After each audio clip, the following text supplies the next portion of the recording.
Welcome to news alerts.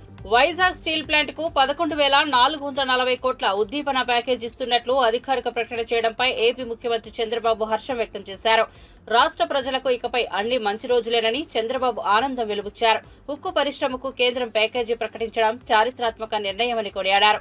AP ప్రజలు గర్వించదగిన విషయమని వ్యాఖ్యానించారు. విశాఖ ఉక్కు పరిశ్రమ పట్ల సానుకూలంగా స్పందించి ప్యాకేజీ ప్రకటించినందుకు ప్రధాని నరేంద్ర మోదీకి కృతజ్ఞతలు తెలియజేస్తున్నారని కేంద్ర ఆర్థిక మంత్రి నిర్మలా సీతారామన్, కేంద్ర ఉక్కు శాఖ మంత్రి కుమారస్వామికి ప్రత్యేక కృతజ్ఞతలు తెలుపుకుంటున్నారని చంద్రబాబు పేర్కొన్నారు.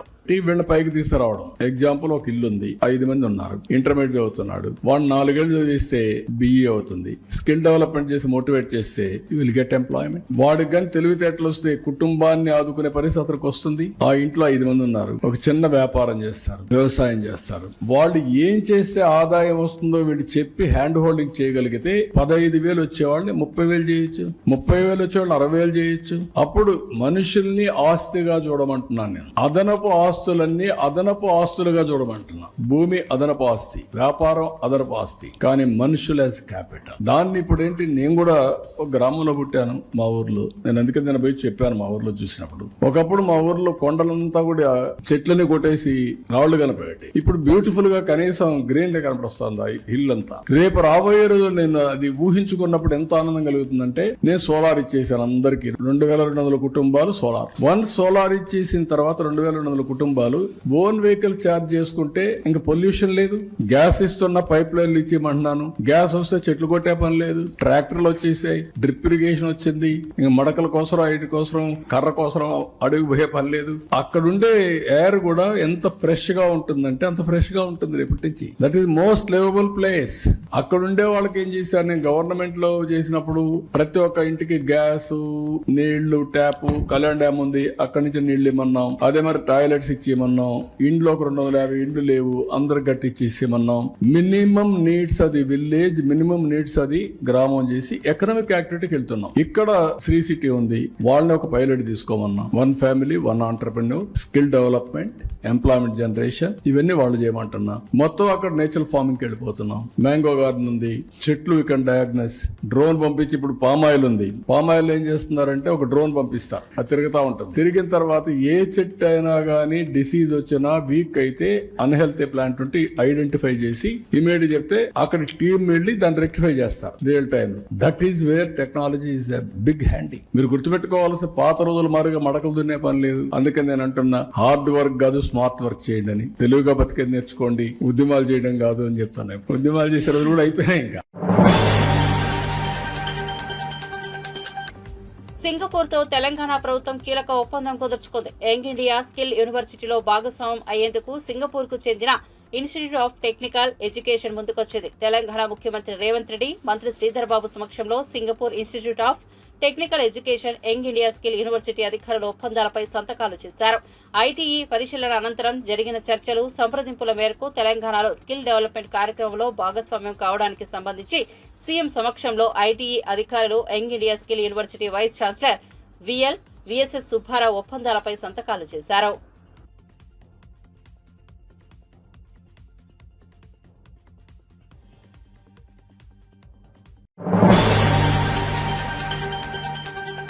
కేటీఆర్ నోటికి ఏది వస్తే అదే మాట్లాడుతున్నాడని, ఆయన మెంటల్ ఆసుపత్రికి వెళ్లడం ఖాయమని భువనగిరి కాంగ్రెస్ ఎంపీ చామల కిరణ్ కుమార్ రెడ్డి అన్నారు.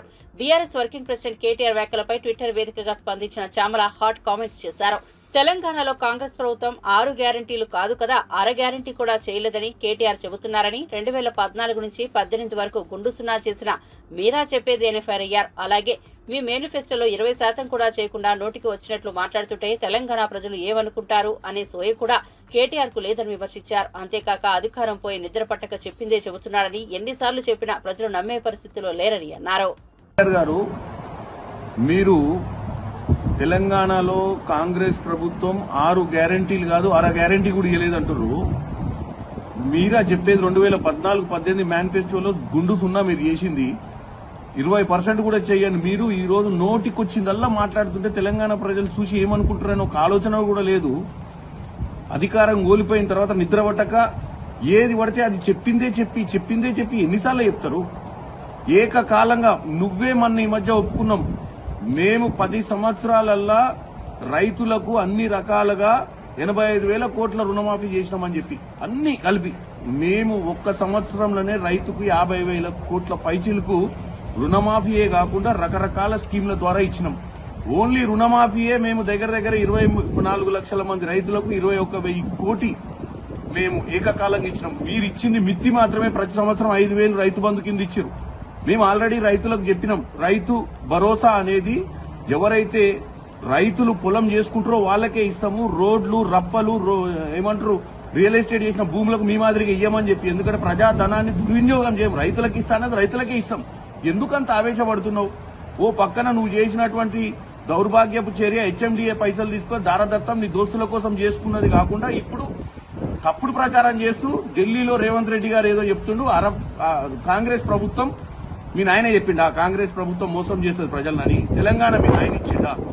యూపీఏ ప్రభుత్వం ఉన్నప్పుడు తెలంగాణ ఇచ్చిందన్న ఒక్క సోయి కూడా లేదు నీకు. నువ్వు మీ నాయన మీ కుటుంబ సభ్యులంతా పోయి సోనియా గాంధీ కాళ్ల మీద పడ్డ ఫోటోలు ఇంకా ఉన్నాయనేది మర్చిపోతున్నావు నువ్వు. కాంగ్రెస్ వాళ్ళు మోసం చేస్తారని చెప్తే కూడా ఆడబిడ్డలు ఇల్లేదా? ఏం మాట్లాడుతున్నావు కేటీఆర్? నువ్వు 2014-18లో ఒక్క పైసా పనికిరాని రాజకీయం చేసిరు, పనికిరాని రాజ్యం వెళ్ళిరు మీరు. నువ్వు యువరాజు అనుకున్నావు, మీ నాయన రాజు అనుకున్నావు. నీ అంతా పక్కడ పోయి మొత్తం రాష్ట్రాన్ని అప్పులపాలు చేసి 7 లక్షల కోట్లు అప్పు చేసిన మీరా మాకు చెప్పేది? మాకు సంవత్సరం జరిగింది, ఇంకా 4 సంవత్సరాలు ఉందని పదే చెప్తున్నా. 4 సంవత్సరాలలో మేమేం చేయకపోతే ప్రజలు మాకు బుద్ధి చెప్తారు. నువ్వు కాదు బుద్ధి చెప్పాల్సింది. నువ్వు చేసిన తప్పుల్ని కప్పిపుచ్చుకునే ప్రయత్నం చేస్తున్నావు. నువ్వు ఏదన్నా ఉంటే మంచి అపోజిషన్ లీడర్ గా వాస్తవాలు చెప్పు. 6 గ్యారెంటీలు కాదు 1/2 గ్యారెంటీ అని ఎట్లా అంటావు చెప్పు.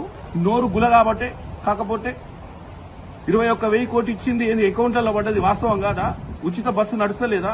200 రూపాయల యూనిట్ల కరెంటు నడుస్తలేదా? 500 సిలిండర్ నడుస్తలేదా? ఏం మాట్లాడుతున్నావు కేటీఆర్? 1/2 గ్యారెంటీ లేదు, పావు గ్యారెంటీ లేదు. మెంటలెక్కిందా ఏంది నీకు?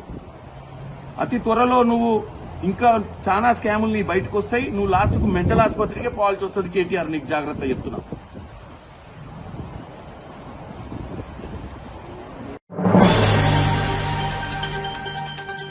తిరుమల శ్రీవారిని పలువురు ప్రముఖులు దర్శించుకున్నారు. శుక్రవారం వీఐపీ ప్రారంభ విరామ దర్శన సమయంలో సినీ నిర్మాత అంబికా కృష్ణ, రచయిత విజయేంద్ర ప్రసాద్, నటీమణులు నీలిమారాణి, దివి వేరువేరుగా స్వామివారి సేవలో పాల్గొని వైకుంఠ ద్వార దర్శనం చేసుకున్నారు. దర్శనం అనంతరం వీరికి రంగనాయకుల మండపంలో పండితులు ఆశీర్వచనం చేసి స్వామివారి తీర్థ ప్రసాదాలను అందజేశారు.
Victory Venkatesh blockbuster hit machine Anil Ravipudi most successful banner Sri Venkateswara creations Pongal blockbuster సంక్రాంతికి వస్తున్నాం దిల్ రాజు సమర్పణలో శిరీష్ ఈ చిత్రాన్ని గ్రాండ్ గా నిర్మించారు. మీనాక్షి చౌదరి, ఐశ్వర్య రాజేష్ హీరోయిన్స్ గా నటించారు.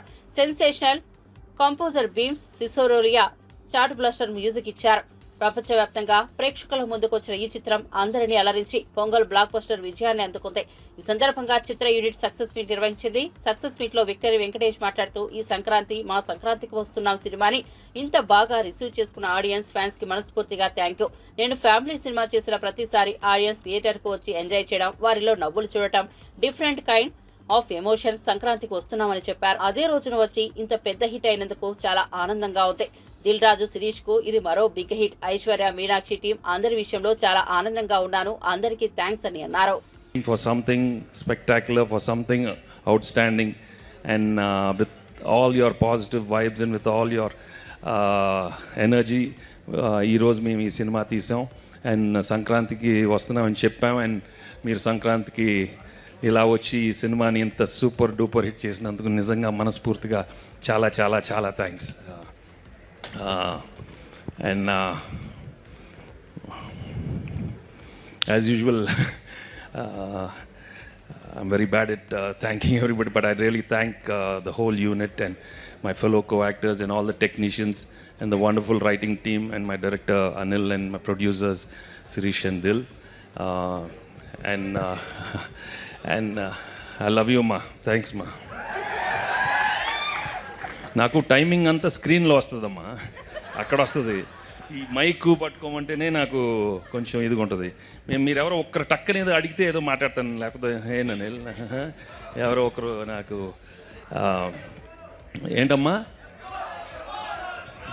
F4 sir. 4 F10 కూడా వస్తుందమ్మా. ఇదిగా 4 10 సంక్రాంతి అవి వస్తూనే ఉంటాయి. వస్తూనే ఉంటాం కదా, ఇస్తూ ఉంటాం. అంటే మీరు ఇలా ప్రేమతో అడిగితే అనిల్ తీస్తూనే ఉంటాడు, మేము వస్తూనే ఉంటాం. బట్ అవునమ్మా, ఓకే అంతొద్దులే అమ్మా, ఓకే అంతొద్దు. ఘర్షణలు అంట అవన్నీ 6 ప్యాక్లు రావాలమ్మా, కష్టం ఇప్పుడు. వద్దు ఈసారి వద్దు. ఈసారి తొడలు చూపెట్టాను కదా, అందరూ 6 ప్యాక్ నాకు ఇక్కడ ఉంటుంది, ఇక్కడ ఉంటుంది 6 ప్యాక్. ఓకే ఏంటమ్మా సంక్రాంతి అల్లుడు, దాన్నే డిసిప్లిన్ అంటారు. ఎవరో ఒకటి అడగండి, 4 అడిగితే ఎట్టమ్మా. ఏది సంక్రాంతి అల్లుడు అంట సార్. నేనా? ఓకే మా అల్లుడు. ఓకే. రంగారెడ్డి జిల్లా షాబాద్ లో ఏర్పాటు చేసిన బీఆర్ఎస్ రైతు ధర్నా సభలో మహిళా రైతు రేవంత్ రెడ్డి ప్రభుత్వాన్ని కడిగి పారేసింది. నాకు 4 ఎకరాల పొలం పోతే క్రాప్ లోన్ 54,000 తీసుకున్నారు, కానీ రుణమాఫీ కాలేదు. నాకు అందరికీ రుణమాఫీ అయిందని ముఖ్యమంత్రి అబద్ధం చెబుతున్నాడు. అందరికీ మాఫీగా అయింది, కానీ మాకు కాలేదు. 500 రూపాయలకే గ్యాస్ అన్నాడు, కానీ 900 తీసుకుంటున్నారు. తిరిగి 400 మా ఖాతాలో పడట్లేదు. రైతు బంధు కూడా రాలేదు. ఫ్రీ బస్సుల్లో పోతలేదు, అది ఒక్కటి నడుస్తున్నది. తులం బంగారం లేదు, 2,500 లేవు. మా ఆయనకు కేసీఆర్ 2,000 పెన్షన్ ఇచ్చిండు. ఇప్పుడు ఆ 4,000 పెన్షన్ ఎక్కడ పోయిందో పుల్లగీసి అంటు పెట్టాలి. మరి ఏం మంచిగా చేస్తుండో? ఫ్రీ బస్సు అని మగపిల్లలకు ఇజ్జత్ లేకుండా చేస్తుండు. ఇది పద్ధతి కాదు అని రేవంత్ రెడ్డి సర్కార్పై మహిళా రైతు చెన్నమ్మ రుసరుసలాడారు. ఏ ఊరు చెన్నమ్మ? మా కుమారుగూడెం సార్. ఎడా? కుమారుగూడెం. ఎంత దూరం ఉంటుంది ఇక్కడికి? ఎంత దూరం ఉంచేది ఇక్కడికి? 2 కిలోమీటర్. 2 కిలోమీటర్. ఇప్పుడు రేవంత్ రెడ్డి ప్రభుత్వము కాంగ్రెస్ వాళ్ళు రుణమాఫీ చేస్తా అని చెప్పారు. మీకు లోన్ ఉన్నదా? 54,000 ఉంది సార్, కాలేదు. 54,000 లోన్ ఉన్నది, మీకు కాలేదు. పక్కనా? పక్క. ఇప్పుడు ముఖ్యమంత్రి అబద్ధం చెప్తుండా, చెన్నమ్మ అబద్ధం చెప్తుందా? ముఖ్యమంత్రి చెప్తారే బ్యాంకులు రాలేదని. అట్లా కాదు, ముఖ్యమంత్రి అబద్ధం చెప్తుండా, చెన్నమ్మ అబద్ధం చెప్తున్నా? మరి మాకు రాలేదు. మరి కేసు ఎవరి మీద పెడదాం? ముఖ్యమంత్రి మీద పెడదామా, చెన్నమ్మ మీద పెడదామా? ఎవరి మీద పెట్టాలి? మోసం చేసిన మీద కేసు పెట్టాలనా లేదా? పెట్టాలి. మరి గ్యాస్ గురించి కూడా 500 అన్నారు. మరి 500 900 తీసుకుంటుండ్రు, 400 బ్యాంకులో పడతలేవు. పడుతున్నాయా? పడతలేవా? పడతలేవు సార్. లేవా? పడతలేవు. అది కూడా గ్యాస్ ముచ్చటనే అయిపోయిందా? అది గ్యాస్ లోన్ నాకు 4 ఎకరాల భూమి ఉంది సార్. 4 ఎకరాలు ఉన్నది. పల్లె సార్, పల్లె మేడం. రైతు బంధు వాళ్ళే, రైతు బంధు రుణమాఫీ కాలే. కాలే. తులం బంగారం వచ్చిందా మరి? తులం బంగారం లేదు, 2000 వేయలేవు. మా ఆయనకు 200 పింఛన్ ఇస్తారు. మీ ఆయనకు 2000 పింఛన్ ఎవరు ఇచ్చిర్రు? మా కేసీఆర్. ఈయన ఇయ్యలే కదా ఈయన ఏమి ఇయ్యలే. మరి ఆయన ఏం లేదు సార్, ఆయన ఏం మరి నేను 4000 ఇస్తాను కదా, అదే కదా. ఎక్కడ పోయిందో ఆయన దెక్కపోయాడు. ఆయన ఉన్నాడు, ఏం మంచి చేస్తాడు సార్. ఆడపిల్లలకు పిరి బస్సులు అని ఇజ్జత లేకుండా చేసారు. మోపిల్లలు లేదు, మేము ఆడపిల్లలు వేడున్నాం. మోపిల్లలు లేదు, మేము ఆడపిల్ల వేడున్నాము. ఆయన ఉంటేనే మేము కదా. నువ్వు లాజికల్ గా అడిగితే నేనేం చెప్తాను, లాజిక్ తో ఆయన పద్ధతి కాదు సార్, పద్ధతి కాదా? కాదు కాదు. సరే నేను చెప్తా, మరి ఎక్కడ ఎదురుగా పడితే చెప్తా, కానీ తప్పించుగా తిరుగుతుండే ఏం చేయాలి? తిరిగితే ఏదైనా గెలిపిస్తాం ఈసారి. నువ్వే రావాలి. రైట్, థ్యాంక్ యూ చిన్నమ్మ.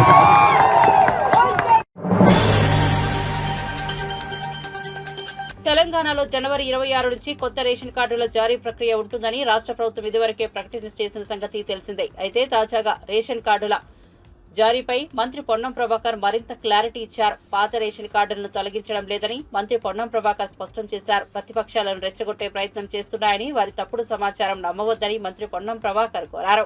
తెలంగాణలో జనవరి 26 నుంచి కొత్త రేషన్ కార్డుల జారీ ప్రక్రియ ఉంటుందని రాష్ట్ర ప్రభుత్వం ఇదివరకే ప్రకటన చేసిన సంగతి తెలిసిందే.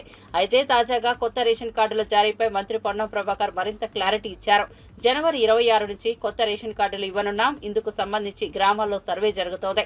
తెలంగాణలో ఇప్పటికే 2,81,00,000 మందికి సంబంధించి ఇప్పటికే 90 లక్షల రేషన్ కార్డులు ఉన్నాయి. అయితే వాటికి సంబంధించిన అంశం ప్రస్తావన ఇప్పుడు కొత్త రేషన్ కార్డుల జారీలో లేదు. గత 10 ఏళ్లుగా కొత్త రేషన్ కార్డు కోసం ఎదురు చూస్తున్న వాళ్లకు, కొత్త కుటుంబాలు ఏర్పడిన వారికి అర్హత ఉన్న ప్రతి ఒక్కరికి కొత్త రేషన్ కార్డులు జారీ చేయబోతున్నామని మంత్రి పొన్నం ప్రభాకర్ తెలిపారు.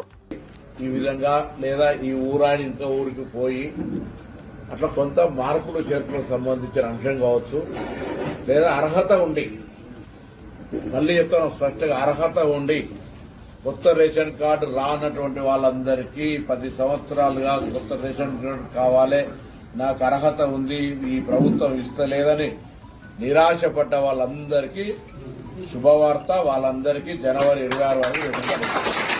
అయితే ఇందులో ఎప్పుడూ తప్పులు లెక్క పెట్టే ప్రతిపక్షాలు దీన్ని కూడా రాజకీయం చేసి గ్రామాల్లో సర్వే జరిగే సందర్భంగా ఒక అంశం చర్చ చేస్తాను. ఇప్పుడు పాత రేషన్ కార్డు, కొత్త రేషన్ కార్డు గ్రామ సభలలో ఎప్పుడైనా ఎవరైనా పెట్టుకొని చర్చ చేసుకోవచ్చు. ఎలిజిబిలిటీ రానులు ఎవరైనా ఉన్నా కూడా మళ్ళీ చెప్తాను, రాష్ట్ర వ్యాప్తంగా రేషన్ కార్డుకు అర్హత ఉండి రాకుంటే ఎవరైనా మీ సంబంధిత అధికారికి కానీ మీ దగ్గరలో ఉన్నటువంటి ప్రజాప్రతినిధికి ఏ నియోజకవర్గమైనా సరే మీరు విజ్ఞాపన పత్రం ఇవ్వచ్చు. దయచేసి అనవసరంగా ఎక్కడైనా పొరపాటున ప్రతిపక్షాలు రెచ్చగొడితే దయచేసి దానికి సంబంధించి ఎవరు కూడా అటువంటి రెచ్చిపోయే తప్పుడు సమాచారాన్ని స్వీకరించొద్దని కోరుతాను. మళ్లీ చెప్తున్న, తెలంగాణ రాష్ట్ర మంత్రిగా తెలంగాణలో ఇప్పటికే 90 లక్షల మందికి రేషన్ కార్డు ఉంది.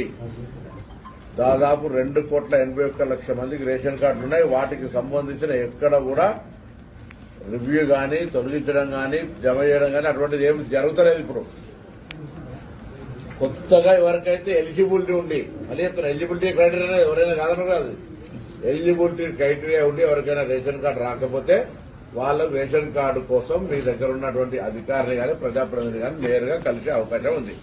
దయచేసి ఇలా కన్ఫ్యూజన్ అవసరం లేదు. ఎవరైనా ఏదైనా తప్పుడు సమాచారం ఇస్తే దాన్ని విశ్వసించొద్దని కోరుతా ఉన్నా. అర్హు రాష్ట్రంలో ఏ ఒక్క ఊర్లోనైనా 100% రుణమాఫీ అయిందని రాసిస్తే బీఆర్ఎస్ ఎమ్మెల్యేలంతా రాజీనామా చేస్తామని సీఎం రేవంత్ రెడ్డికి బీఆర్ఎస్ వర్కింగ్ ప్రెసిడెంట్ కేటీఆర్ సవాల్ విసిరారు. రంగారెడ్డి జిల్లా షాబాద్ లో ఏర్పాటు చేసిన రైతు సభలో కేటీఆర్ పాల్గొని ప్రసంగించారు. గౌరవనీయులు పెద్దలు ఆర్ఎస్ ప్రవీణ్ కుమార్ గారు, వికారాబాద్ జిల్లా పార్టీ అధ్యక్షులు మాజీ శాసనసభ్యులు సోదరుడు ఆనంద్ గారు, గౌరవ శాసనసభ్యులు మషీరాబాద్ అన్న ముఠా గోపాల్ గారు, గౌరవనీయులైన హుజూరాబాద్ శాసనసభ్యుడు తమ్ముడు కౌశిక్ రెడ్డి గారు, గౌరవనీయులు పరిగి మాజీ ఎమ్మెల్యే సోదరులు మహేశ్వర్ రెడ్డి గారు, గౌరవనీయులు షాద్ నగర్ మాజీ శాసనసభ్యులు అన్న అంజయ్ యాదవ్ గారు, పెద్దలు క్యామ మల్లేష్ గారు, నాగేందర్ గౌడ్ గారు, అదేవిధంగా మీ అందరికీ సుపరిచితుడు తమ్ముడు యువ నాయకుడు, తప్పకుండా తొందరలో జరగబోయే ఎన్నికల్లో ముమ్మాటికి కాబోయే ఎమ్మెల్యే తమ్ముడు పట్లోళ్ళ కార్తిక్ రెడ్డి గారు, అదేవిధంగా ఈరోజు ఇక్కడికి వస్తే షాబాద్కి వస్తే రైతు దీక్ష కార్యక్రమానికి, రైతు ధర్నా కార్యక్రమానికి వస్తే నాకైతే నిరసన కార్యక్రమానికి వచ్చినట్టు అనిపించలే. ఆ జేసీబీ లేంది, ఆ పూలేంది, ఇదేదో ఈ మోసకారి కాంగ్రెస్ ప్రభుత్వాన్ని మళ్ళా ఓడగొట్టి చేవెళ్లలో మళ్ళా గులాబీ జెండా ఎగిరేసి ఖచ్చితంగా మళ్ళీ కేసీఆర్ గారు తిరిగి ముఖ్యమంత్రి అయినంత గొప్పగా ఈరోజు స్వాగతం పలికిన మా తమ్ముడు యువ నాయకుడు పట్నం అవినాష్ రెడ్డి గారికి, అదేవిధంగా తమ్ముడు శుభప్రద్ పటేల్ గారికి, కొడంగల్ రైతుల తరఫున 37 రోజుల పాటు జైలు జీవితం గడిపిన కొడంగల్ కు మళ్ళీ తిరిగి తప్పకుండా రేవంత్ రెడ్డిని ఓడగొట్టి తిరిగి కాబోయే ఎమ్మెల్యే అన్న పట్నం నరేందర్ రెడ్డి గారు, అదే మాదిరిగా వేదిక పైన ఉన్న నాయకులు పేరున ఎవలోల పేర్లు అయితే నేను చెప్పలేదు, మండల పార్టీ అధ్యక్షుడు నరసింహరావు గాని ఇంకెవలోల పేర్లు చెప్పలేదో మీరు మనసులనే తిట్టుకోవాలి, బయట తిట్టొద్దని కోరుతూ మా తమ్ముడు శాసన మండలి సభ్యుడు నవీన్ కుమార్ రెడ్డి గారు, అదేవిధంగా వేదిక ముందున్న ఓపికగా కూర్చున్న మా అక్క చెల్లెన్లు, మా అన్న తమ్ముళ్ళు, హైదరాబాద్కి వెళ్లి ప్రత్యేకంగా వచ్చిన మా పత్రికా మిత్రులు, పేరున అందరికీ హృదయపూర్వకంగా నమస్కారం తెలియజేస్తా ఉన్నా. మీ అందరికి ఆకలి అవుతుంది, నాకెరికే కొంతమంది కళ్ళ పడతలేదు. ఎట్లా నువ్వు ఆగ్రాబాయి నువ్వు లొల్లి పెట్టక ఆగు, నా లొల్లి నాది, నీ లొల్లి నీది. అయితే పొద్దున షాబాద్కి వస్తున్నా, వచ్చేటప్పుడు ఎవరో ఏం మాట్లాడుతున్నారో చూద్దామని ఆయన పేపర్ తీసి చూసే వరకు నేను గత సంవత్సర కాలంలో చూసిన బెస్ట్ జోకు, అత్యుత్తమ జోకు పొద్దున పేపర్లో చూసిన. ఏంటిదా జోక్ ఎరికేనా? తెలంగాణలో ఫార్ములా ఈ కార్ రేస్ కేసులో భాగంగా హైదరాబాద్ లోని ఈడీ కార్యాలయంలో బీఆర్ఎస్ వర్కింగ్ ప్రెసిడెంట్ కేటీఆర్ విచారణకు హాజరైన విషయం తెలిసిందే. విచారణ అనంతరం ఆయన మీడియాతో మాట్లాడుతూ కాంగ్రెస్ పై తీవ్ర విమర్శలు చేశారు. కేటీఆర్ వ్యాఖ్యలపై టీపీసీసీ ప్రధాన కార్యదర్శి అద్దంకి దయాకర్ తాజాగా ఎక్స్ వేదికగా విమర్శలు గుప్పించారు. కేటీఆర్ నేరారోపణ చేయబడ్డ ముద్దాయిని పక్కన పెట్టి తనే ప్రభుత్వాన్ని పోలీసులను డైరెక్ట్ చేస్తున్నట్లు కనిపిస్తోందని అభిప్రాయపడ్డారు. కేటీఆర్ నేరారోపణ చేయబడ్డ ముద్దాయి అనే అంశాన్ని పక్కన పెట్టేసి తనే ప్రభుత్వాన్ని డైరెక్ట్ చేస్తున్నట్టుగా, తనే పోలీసులను డైరెక్ట్ చేస్తున్నట్టుగా కనబడుతున్నది. నిన్ను ఏసీబీ విచారణ చేస్తుంది. ఏసీబీ నువ్వు విచారణ చేస్తలే. ఏదో వెనకటికి బ్రహ్మానందం అలీ దాంట్లో అలీ మిషన్ డిటెక్ట్ చేసినట్టు, అలీ మిషన్ చెక్ చేసినట్టు నువ్వు ఏసీబీని చెక్ చేయాల్సిన అవసరం లేదు, ప్రభుత్వాన్ని చెక్ చేయాల్సిన అవసరం లేదు. అది గుర్తుపెట్టుకుంటే మంచిది. చేసేది దొంగతనం, పైగా మళ్ళీ డాంబికాలు, ఓవర్ యాక్షన్స్, ఓవర్ రియాక్షన్స్. నిన్నెవరు అడిగింది, ఎవరు చెప్పమన్నారు? అవన్నీ ఇంటర్నల్ గా జరిగే వాటిని, పోలీసుల ఇంటర్నల్ గా జరిగే వాటిని బయట చెప్పొచ్చా? ఇంటరాగేషన్ అంశాలు బయట చెప్పొచ్చా? ఆ సోయి కూడా లేదా? మీరు గతంలో నర్సారెడ్డి గారి కేసులో ఎంక్వైరీ కమిషన్ ఎట్లా అంశాలను చర్చించిన అంశాలు బయట పెడతాని మీరు కోర్టుకు పోయిండ్రు. ఈ లోపల జరిగే అంశాలన్నీ బయట చెప్తున్నట్టుగా నాకేం అడగలే, నేనే అడిగినా, నేనే చెప్పినా అని చెప్పి ఏవైతే డాంబికాలు ఉన్నాయో ఇవి బంద్ చేస్తే మంచిది. తర్వాత కోర్టులు, చట్టం, న్యాయం పట్ల గౌరవం ఉంటే ఆ వ్యవస్థల పట్ల గౌరవంగా వ్యవహరించడం నేర్చుకోవడం మంచిది అనేది నా హితవు. రేపటి రోజున ఏం జరుగుతుందో ప్రజలు చూస్తారు, ఇలా లోకం తెలుస్తుంది. కానీ నీ యొక్క ఓవర్ యాక్షన్స్ బంద్ చేస్తే మంచిది అనేది నా యొక్క ఆలోచన. ఢిల్లీ అసెంబ్లీ ఎన్నికల సందర్భంగా బీజేపీ మేనిఫెస్టోను విడుదల చేసింది. సంకల్ప పత్ర పార్ట్ 1 పేరుతో బీజేపీ చీఫ్ జేపీ నడ్డా మేనిఫెస్టోను ప్రకటించారు. తమ పార్టీ అధికారంలోకి వస్తే గర్భిణీలకు 21,000 ఆర్థిక సాయం అందిస్తామంది. అంతేకాకుండా 6 పౌష్టికాహార కిట్లు ప్రస్తుతం తొలి సంతాన సమయంలో 5,000 ఇస్తుండగా రెండో సంతానానికి 6,000 అదనంగా ఇస్తామన్నారు. పేద కుటుంబాలకు 500 రూపాయలకే ఎల్పీజీ సిలిండర్ ఇస్తామంది. ఏటా దీపావళి, హోలీ సమయాల్లో ఉచితంగా 1 సిలిండర్ ఇస్తామన్నారు. మహిళా సమృద్ధి యోజన కింద ఢిల్లీలోని మహిళలకు నెలకు 2,500 ఆర్థిక సాయాన్ని అందిస్తామన్నారు. 60 ఏళ్లు దాటిన వారికి పెన్షన్ ఇవ్వనున్నట్లు తెలిపారు. 60 నుండి 70 ఏళ్ల వయోవృద్ధులకు 2,500, 70 ఏళ్లు పైబడిన వారికి 3,000 పెన్షన్ ఇస్తామని ప్రకటించారు. ट्रांसपोर्टेशन की फैसिलिटी कितनी बढ़ाई, सो लास्ट माइल डिलीवरी, इसलिए हम उसको सुदृढ़ीकरण भी करेंगे और साथ में भ्रष्टाचार मुक्त करेंगे. We will eliminate all the scopes of corruption जिस पर आपदा पार्टी थ्राइव करती है. अभी हम लोगों ने तय किया है कि हम भारतीय जनता पार्टी के संकल्प में इस बात को जोड़ते हैं कि महिला समृद्धि योजना के तहत प्रति माह 2500 रुपए महिलाओं को दिया जाएगा और पहली कैबिनेट मीटिंग में महिला समृद्धि योजना फर्स्ट कैबिनेट मीटिंग में पारित किया जाएगा और दिल्ली की महिलाओं को 2500 रुपए प्रति माह देने का संकल्प भारतीय जनता पार्टी लेती है। आयुष्मान भारत में हमने तय किया है कि दिल्ली की सरकार बनने पर प्रथम कैबिनेट में हम आयुष्मान भारत को जो केंद्र सरकार की स्कीम है उसको लेटर और स्पिरिट में पहली कैबिनेट में इंप्लीमेंट करेंगे और इसके साथ साथ हम 5 लाख रुपए का दिल्ली सरकार की तरफ से एडिशनल हेल्थ कवर देंगे, यानी टोटल 10 लाख रुपए का हेल्थ कवर आयुष्मान भारत के तहत मिलेगा। मैं ये भी बताना चाहता हूं कि इनके मोहल्ला क्लिनिक्स में फ्रॉडुलेंट लैब टेस्ट हुए, फ्रॉड हुआ है और उसी तरीके से लगभग 300 करोड़ रुपए का स्कैम हुआ है। हमारी सरकार आने पर इन सब की जांच पूरी तरीके से होगी, दूध का दूध पानी का पानी होगा।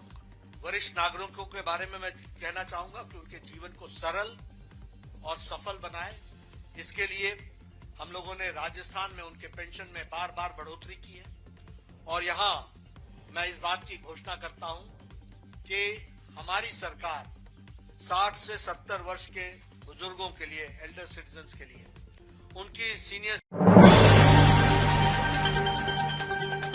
ఆర్థిక కష్టాల్లో ఉన్న వైజాగ్ స్టీల్ ప్లాంట్కు పునరుజ్జీవ ప్యాకేజీ కేంద్రం ప్రకటించింది. మొత్తంగా 11,440 కోట్ల ప్యాకేజీని ఇవ్వబోతున్నట్లుగా కేంద్ర మంత్రి అశ్విని వైష్ణవ్ ప్రకటించారు. కేంద్ర కేబినెట్ సమావేశంలో ఈ మేరకు నిర్ణయం తీసుకున్నారు. మొదట 17,000 కోట్ల ప్రచారం జరిగింది. తర్వాత 10,330 కోట్లు అని చెప్పుకున్నారు. అయితే అధికారికంగా 11,440 కోట్ల రూపాయలను కేంద్రం స్టీల్ ప్లాంట్ రివైవర్ ప్యాకేజీ కింద ప్రకటించింది. साथियों, माननीय प्रधानमंत्री श्री नरेंद्र मोदी जी ने RINL के रिवाइवल के लिए 11,440 करोड़ रुपए का पैकेज कल कैबिनेट की CCEA में अप्रूव किया है। ये बहुत बड़ा एक रिवाइवल पैकेज है। RINL देश के स्टील सेक्टर में एक बहुत इम्पोर्टेंट कंपनी है जो कि आंध्र प्रदेश में स्थापित है और ये यूनिकनेस है इसकी कि ये पोर्ट बेस्ड स्टील प्लांट है। इसमें जो हिस्टोरिकल प्रॉब्लम्स थी उनको सॉल्व करने के लिए फ्रेश इक्विटी इन्फ्यूजन और वर्किंग कैपिटल को प्रिफर्ड शेयर कैपिटल के हिसाब से 11,440 करोड़ रुपीस का पैकेज बना है। इससे RINL के फंक्शनिंग में इमीडिएट इम्प्रूवमेंट आएगा। शुरुआत में 2 ब्लास्ट फर्नेसेस से काम स्टार्ट कर देंगे जल्दी से और अगस्त तक आते आते 3 ब्लास्ट फर्नेस से फंक्शनिंग इसकी पूरी होगी। RINL के रॉ मटेरियल के टाइप के लिए भी काम चल रहा है, NMDC से टाइप है। साथ ही साथ RINL के जो सब्सिडियरी कंपनीज है उसमें भी ध्यान देकर रॉ मटेरियल की सिक्योरिटी लाई जा रही है। ओवरऑल जो माननीय प्रधानमंत्री जी का आत्मनिर्भर भारत का बहुत बड़ा एक विजन है, उसमें RINL की एक महत्वपूर्ण भूमिका रहेगी। भारत में जिस तरह से स्टील की डिमांड बढ़ रही है उसमें RINL एक महत्वपूर्ण भूमिका निभाएगा। RINL के सभी कर्मचारियों को और उससे जुड़े हुए सभी पूरे के पूरे इकोनॉमिक एक्टिविटीज में जुड़े हुए सभी लोगों को शुभकामना और माननीय प्रधानमंत्री जी को बहुत धन्यवाद कि इतना एक बहुत शानदार पैकेज, बहुत ही बड़ा एक पैकेज आपने अप्रूव किया।